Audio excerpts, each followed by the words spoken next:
నమస్కారం. అన్నగారికి శివకల్యం పొందిన ఈ రోజున ఆయనకి శిరస్సు ఉంచి నమస్కారాలు. మన దేశం చిత్రంతో ఒక మాట అన్నాడు ఆయన. దాంట్లో ఎంత వాడినయ్యానని. అది ఎలా అనిపించారో ఆ మాట మాకు తెలియదు. అలాగే ఆయన ఎంత వాడయ్యాడో ఇవాళ మేము చెప్పడం లేదు, ప్రపంచానికే తెలుసు ఆయన ఎంత వాడయ్యారో.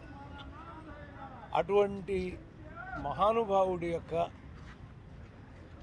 విగ్రహం దగ్గరికి వచ్చి పుష్పమాల వేసి నమస్కారం పెడుతుంటే మా అందరికీ ఆయన సజీవంగా మమ్మల్ని పలకరిస్తున్నట్టే ఉంటుందండి. ఇప్పుడు నా జీవితంలో నేను అన్నగారు లేరు అని ఎప్పుడు అనుకోనండి.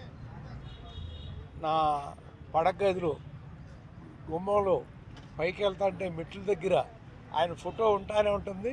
నమస్కారాలు పెట్టుకుంటానే దేవుడి పటానికి నమస్కారం పెట్టుకుని వెళ్ళినట్టుగా వెళుతూ ఉంటారండి. ఈ రోజున పరుచూరి బ్రదర్స్ అనేవాళ్ళు 400 సినిమాలు రాసి ఇంత పేరు ప్రపంచానికి తెలిసేలా జరగటానికి కారణం అన్నగారేనండి.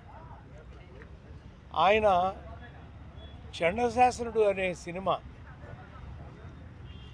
ఆ సినిమా మొట్టమొదట నన్ను పిలిపించి ఆ కథ విన్నారు ఆయన. ఆ కథ వినటమే కాదండి, క్లైమాక్స్ బాగోలేదు అని నా కొన్న టికెట్ని క్యాన్సిల్ చేసి రేపు వెళుతురు కానీ మీరు ఈ క్లైమాక్స్ రాసి వెళ్ళండి అని. ఆ జీవితంలో నేను మర్చిపోలేని సంఘటన అండి. అక్కడ వారు పక్కన సీట్ పక్కన ఒక చిన్న ఇలా ఉండేది, ఒక దివాణంలాగా. మీకు పడుకుని రాయటం అలవాటు అంటే కదా, రావు గోపాలరావు గారు చెప్పారు, మేము బయట కూర్చుంటాం, మీరు దీని మీద పడుకుని రాయండి అని. ఆ మహానుభావుడు బయట కూర్చుని నన్ను లోపల ఆ క్లైమాక్స్ రాయించారు చండశాసనుడు. నేను జీవితంలో సినిమా రచయితను అవ్వగలను అని ఆయన ఆ రోజున అన్న మాట ఎందుకన్నారో తెలియదు. మీరు ఇండస్ట్రీని ఏళ్తారు అన్నాడు. అది అసలు అర్థం కాని అయోమయం.